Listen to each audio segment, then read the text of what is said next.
ሰላም ጤና ይስጥልኝ እንደምን ቆያችሁ ውድ አድማጮቻችን ይህ ፋስት ስፖርት ዩብ ነው። ቼልሲን የተመለከቱ ወቅታዊ መረጃዎችን ይዤላችሁ ቀርቤያለሁ።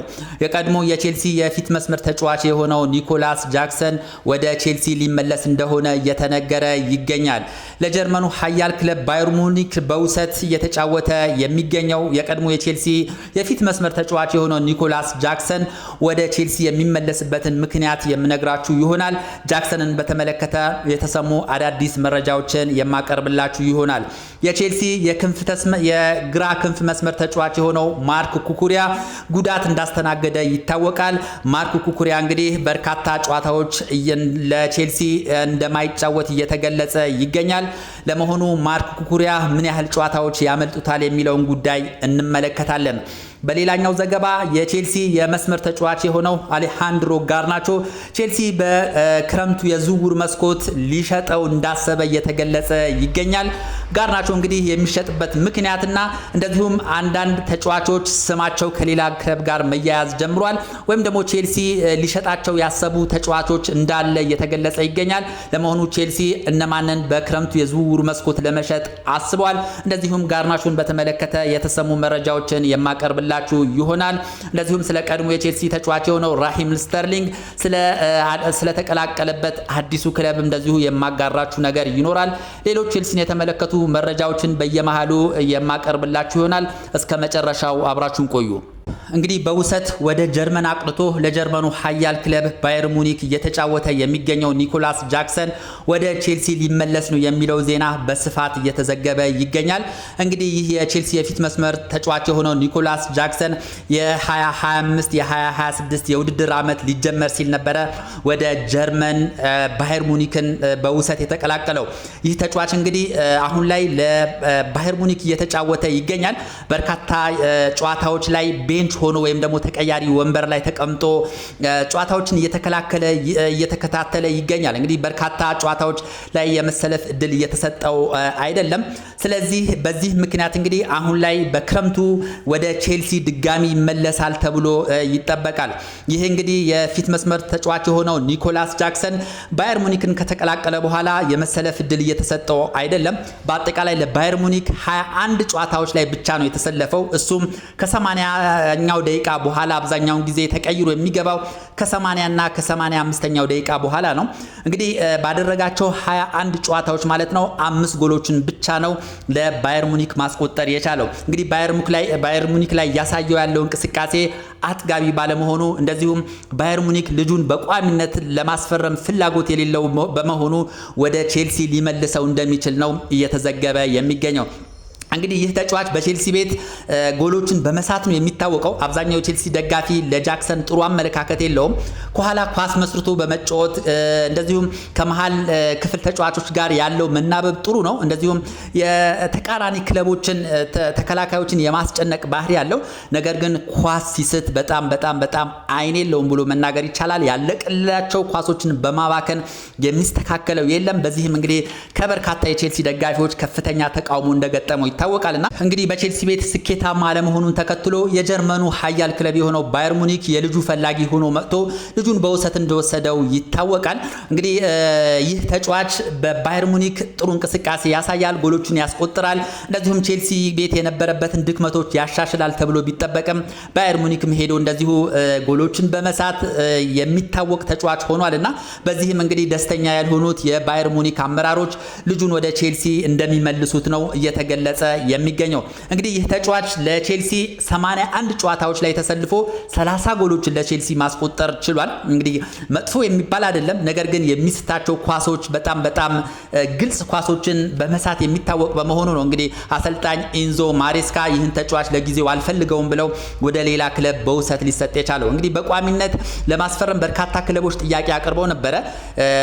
ነገር ግን ቼልሲ ከፍተኛ ገንዘብ በዚህ ተጫዋች በመጠየቁ ምክንያት የሚያስፈርመው አልተገኘም። እንግዲህ 80 ሚሊዮን ከ80 እስከ 100 ሚሊዮን ፓውንድ ጠይቆበታል ቼልሲ ይህንን ተጫዋች ለማስፈረም ማለት ነው።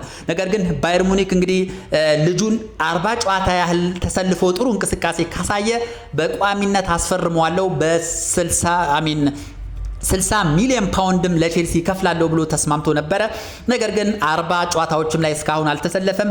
21 ጨዋታዎችን ብቻ አድርጎ 5 ጎሎችን ብቻ አስቆጥሮ ጥሩ ያልሆነ ጊዜ እያሳለፈ በመሆኑ እንግዲህ ወደ ቼልሲ ይመለሳል የሚለው ነገር በስፋት እየተዘገበ ያለ ዜና ነው።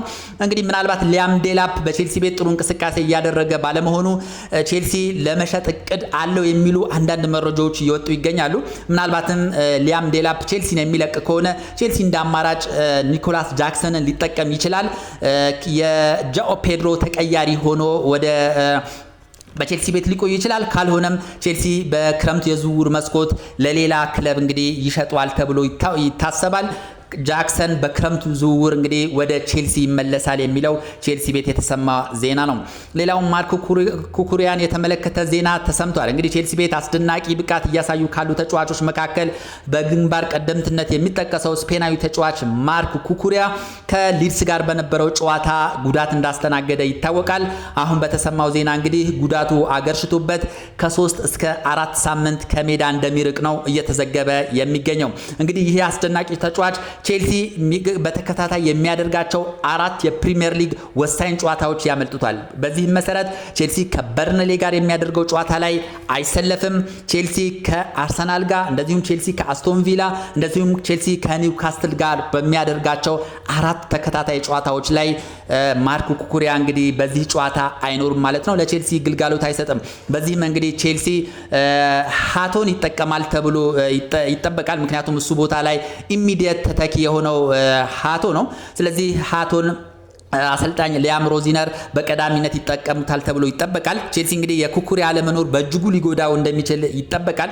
ምክንያቱም ቼልሲ ወሳኝ ጨዋታዎች ነው ያሉበት። ምናልባትም አንዱ ብቻ ነው ቀላል ጨዋታ ሊባል የሚችለው። ከአራቱ ጨዋታዎች ከበርንሌ ጋር ያለው ጨዋታ አነስተኛ ሊባል ይችላል። ከዛ ውጪ ከአርሰናል ጋር የሚያደርገው ጨዋታ በጣም ከባድ ነው። አስቶን ቪላ፣ ኒውካስትል ለቼልሲ በጣም የሚከብዱ ቲሞች እንደሆኑ ይታወቃልና በዚህ ሰዓት እንግዲህ ማርክ ኩኩሪያ አለመኖሩ በጣም ለቼልሲ ደጋፊዎች ጥሩ ስሜት የሚሰጥ አይደለም።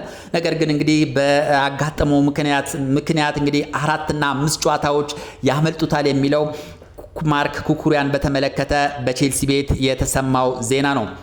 ሌላው ቼልሲ የፊት መስመር ተጫዋች የሆነውን አሌሃንድሮን ጋርናቾን ለመሸጥ እንዳሰበ እየተገለጸ ይገኛል። እንግዲህ ይህ ተጫዋች አሁን ላይ በቼልሲ ቤት ጥሩ ጊዜን እያሳለፈ አይደለም። አብዛኞቹ ጨዋታዎች ላይ ተቀይሮ ነው የሚገባው። እንደዚሁም በኤፍኤ ካፕ በካራባኦ ካፕ ካልሆነ በስተቀር በወሳኝ ጨዋታዎች ላይ እንደዚሁ አሰልጣኝ ሊያም ሮዚነር እድሎችን እየሰጡት አይደለም። በዚህም እንግዲህ ይህ ተጫዋች ቼልሲ በክረምት የዝውውር መስኮት ሊሸጣቸው ካሰባቸው ተጫዋቾች መካከል ዋነኛው እንደሆነ ነው እየተገለጸ የሚገኘው። እንግዲህ ይህ ተጫዋች ቼልሲ ከማንቸስተር ዩናይትድ በ40 ሚሊዮን ፓውንድ ነበረ ወደ ቼልሲ ያመጣው። ነገር ግን ወደ ቼልሲ መጥቶ እያደረገ ያለው እንቅስቃሴ ያን ያህል የቼልሲ ደጋፊዎችን የሚማርክና ጥሩ የሚባል እንቅስቃሴ እያሳየ አይደለም። አጠቃላይ ያስቆጠራቸው ጎሎች 6 ናቸው፣ ቼልሲን ከተቀላቀለ በኋላ ማለት ነው። በእንግሊዝ ፕሪሚየር ሊግ 1 ጎል ብቻ ነው ያስቆጠረው። እንደዚሁም በሻምፒየንስ ሊግ 1 ጎል አስቆጥሯል። በካራባኦ ካፕ ደግሞ እንደዚሁ 4 ጎሎችን አስቆጥሯል። በአጠቃላይ 6 ጎሎችን ብቻ ነው ለቼልሲ ማስቆጠር የቻለው። በተለይ ከአርሰናል ጋር በነበረው ጨዋታ ላይ 2 ጎል ማስቆጠሩ የሚታወቅ ነውና በዚህም እንግዲህ አሰልጣኝ ሊያም ሮዚነር እንደዚሁም የቼልሲ ባለሀብቶች በልጁ ደስተኛ አለመሆናቸውን ተከትሎ ከ50 እስከ 60 ሚሊዮን ፓውንድ የሚከፍል ክለብ ከተገኘ ልጁን ለመሸጥ እንደማያቅማሙ ነው እየተገለጸ የሚገኘው። እንግዲህ አሌሃንድሮ ጋርናቾ የተወለደው ማድሪድ በስፔን ማድሪድ ከተማ ነው። አትሌቲኮ ማድሪድን በአካዳሚነት እንደተቀላቀለ ይታወቃል። ከዛ በኋላ ነው እንግዲህ በአትሌቲኮ ማድሪድ ጥሩ እንቅስቃሴ ማሳየቱን ተከትሎ ወደ ማንቸስተር ዩናይትድ አካዳሚ ሊመጣ ችሏል። በማንቸስተር ዩናይትድ አካዳሚ ጥሩ እንቅስቃሴ ማሳየቱን ተከትሎ ወደ ዋናው የማንቸስተር ዩናይትድ ቡድን ሊቀላቀል ችሏል ማለት ነው። በዚህም እንግዲህ 93 የፕሪሚየር ሊግ ጨዋታዎች ላይ ተሰልፎ 16 ጎሎችን ለማንቸስተር ዩናይትድ ማስቆጠር ችሏል። ነገር ግን ከጊዜ ወደ ጊዜ ባህሪው አስቸጋሪ የሆነ መምጣቱን ተከትሎ እንደዚሁም ከአሰልጣኝና ከተጫዋቾች ጋር መግባባት ባለመቻሉ በርካታ ጊዜያት ለ6 ወር ያህል ለማንቸስተር ዩናይትድ እንዳልተጫወተ ይታወቃል። ከዛ በኋላ ቼልሲ እንግዲህ 40 ሚሊዮን ፓውንድ በመክፈል ወደ ስታንፎርድ ብሪጅ አምጥቶት ነበረ። ስታንፎርድ ብሪጅ ከደረሰ ቼልሲ ቤት ከደረሰ በኋላ የባህሪ ነገር ቢያሻሽልም ነገር ግን ብቃቱ ያናህል አሳማኝ ባለመሆኑ እንግዲህ ቼልሲ ይህን ተጫዋች በክረምቱ የዝውውር መስኮት ለሌላ ክለብ ሊሸጥ ማሰቡ በሰፊው እየተገለጸ የሚገኝ ዜና ነው። ቼልሲ እንግዲህ በርካታ ተጫዋቾችን በክረምቱ የዝውውር መስኮት ሊሸጥ እንዳሰበ እየተገለጸ ይገኛል። ለምሳሌ ከአሌሃንድሮ ጋርናቾ ቀጥሎ ቼልሲ ሊያም ዴላፕን ለመሸጥ እንዳሰበ ወሬዎች እየተነገሩ ይገኛሉ። እንግዲህ የቼልሲ የፊት መስመር ተጫዋች የሆነው ሊያም ዴላፕ በሚፈለገው መልኩ ለቼልሲ ግልጋሎት እየሰጠ አይደለም፣ ጎሎችንም እያስቆጠረ አይደለም። እንግዲህ ያሉት ጎሎች በጣም ጥቂት ናቸው። እንግዲህ ይህን ተከትሎ እንግዲህ ቼልሲ ሌላ ጨራሽ አጥቂ ለማምጣት በሚል ይህ ልጅን ማለትም ሊያም ዴላፕን ለመሸጥ ማሰቡ እየተገለጸ ይገኛል። እንደዚሁም ሌሎች ተጫዋቾችም ቼልሲን እንደሚለቁ እየተገለጸ ነው የሚገኘው። ዲሳሲ እንግዲህ አሁን ላይ በውሰት የሚገኘው ተጫዋች በቋሚነት ወደ ሌላ ክለብ ይዘዋወራል ተብሎ ይታሰባል። ሌላው እንግዲህ ያልተጠበቀው ቼልሲ ፔድሮ ኔቶን ሊለቀው እንደሚችል እየተገለጸ ይገኛል። ፔድሮ ኔቶ እንግዲህ በርካታ ክለቦች ይፈልጉታል። ጥሩ ገቢ የሚያስገኝ ከሆነ እንደዚሁ ቼልሲ ኔቶን ለመሸጥ እቅድ እንዳለው ነው እየተገለጸ የሚገኘው። እንግዲህ ሌሎችም ተጫዋቾች ከቼልሲ ይለቃሉ። አቾምፖንግ ሌላው እንግዲህ ቼልሲን ምናልባት የሚለቅበት እድል እንዳለ እየተገለጹ ካሉ ተጫዋቾች መካከል አንዱ ደግሞ አቾምፖንግ ነው። እንግዲህ እንዳጠቃላይ አሌሃንድሮ ጋርናቾ፣ ፔድሮ ኔቶ፣ ሊያም ዴላፕና እንደዚሁም ደግሞ አሁን የገለጽኩላችሁ ተጫዋች አቾምፖንግ ቼልሲ ሊለቃቸው ይችላል የሚለው በተለያዩ መገናኛ ብዙሃን እየተገለጸ ይገኛል። ነገር ግን ጊዜው ሲመጣ ነው የሚታወቀው። አሁን ላይ እንግዲህ አንዳንድ ዝውውርን በተመለከቱ የተለያዩ ዜናዎች ይሰማሉና ሁሉም ዜናዎች እውነት ናቸው ማለት አይደለም። ነገር ግን በዋናነት በታማኝ ሚዲያዎች የተገለጹ ዜናዎች ናቸው እንግዲህ እንደ ዜና የሚቆጠሩትና አሁን ላይ እነዚህ የጠቀስኩላቸው ተጫዋቾች ቼልሲን ይለቃሉ የሚለው ከታማኝ ምንጮች የተገኙ ዘገባዎች ናቸውና እስኪ የነዚህ ተጫዋቾች ዕጣ ፈንታ ምን ሊሆን ይችላል የሚለውን በጋራ የምንመለከት ይሆናል።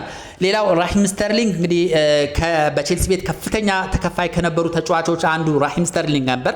350,000 ፓውንድ በሳምንት ይከፈለው ነበረ። ነገር ግን ቼልሲና ራሂም ስተርሊንግ በስምምነት ተለያይተው ክለብ አልባ እንደነበረ ይታወቃል። እንግዲህ ስተርሊንግ አሁን ላይ ወደ ሆላንድ፣ ወደ ኔዘርላንድ፣ ወደ ፌኖርድ ወደ ተባለ የኔዘርላንድ ክለብ እንዳቀና ተገልጿል። እንግዲህ ልጁ ለንደን ላይ መቆየት ይፈልግ ነበር። ነገር ግን የሚያስፈርመው ባለመገኘቱ ምክንያት እንደዚሁም ከቼልሲ ጋር ውሉን በመጨረሱ ፍሪ ኤጀንት ሆኖ ነበረ። አሁን ግን በራሱ ፍቃድ ወደ ኔዘርላንድ ፌኖርድ ተጉዞ እንግዲህ ለፌኖርድ ይጫወታል ተብሎ ይጠበቃል። ይህ አስደናቂ ተጫዋች እንግዲህ ለሊቨርፑል፣ ለማንቸስተር ሲቲ፣ ለቼልሲ ተጫውቶ በርካታ ጎሎችን እንዳስቆጠረ እንደዚሁም በርካታ ዋንጫዎችን ያነሳ ተጫዋች እንደሆነ ይታወቃል። ነገር ግን ከጊዜያት በኋላ ብቃቱን መውረዱን ተከትሎ የመሰለፍ እድሎች ተከልክሎ ዝም ብሎ ወንበር በማሟሟቅ ብቻ ተወስኖ ይኖር ነበረ። አሁን ግን ወደ ኔዘርላንድ አቅንቶ ለፌኖርድ ይጫወታል የሚለው ራሂም ስተርሊንግን የተመለከተ የተሰማ ዜና ነው። ሌላው እንግዲህ ቼልሲ ወደ ስታንፎርድ ብሪጅ ሊያመጣቸው ያሰባቸው ተጫዋቾች እንዳሉም እየተገለጸ ይገኛል። እነዚህ እነማን ናቸው የሚለውን በቀጣይ ጊዜያት የምነግራችሁ ይሆናል። ግን እንዳጠቃላይ ምናልባትም ቼልሲ ወሳኝ ተጫዋቾች ወጣቶችን ብቻ አይደለም ነገር ግን ብቃት ያላቸውና ውድ የሆኑ ተጫዋቾችን በክረምቱ የዝውውር መስኮት ወደ ቼልሲ ለማምጣት እቅድ እንዳለው የተነገረ ይገኛል። ቪኒሺየስ ጁኒየር እንደዚሁም ሌሎች ተጫዋቾችን እንደዚሁ ታላላቅ ስም ያላቸውን ተጫዋቾች ወደ ስታንፎርድ ብሪጅ የማምጣት እቅድ እንዳላቸው እየተነገረ ይገኛልና እስኪ የተረጋገጡ መረጃዎች ሲኖሩ ተከታትዬ ወደ እናንተ የማቀርብ ይሆናል። አጠቃላይ እንግዲህ ቼልሲ ቤት የተሰሙ ዋና ዜናዎች እነዚህ ናቸው። ሌሎች ተጨማሪ ዘገባዎች ሲኖሩ ተመልሼ የማቀርብላችሁ ይሆናል። ስለነበረን ቆይታ እጅግ አድርጌ አመሰግናለሁ። መልካም ጊዜ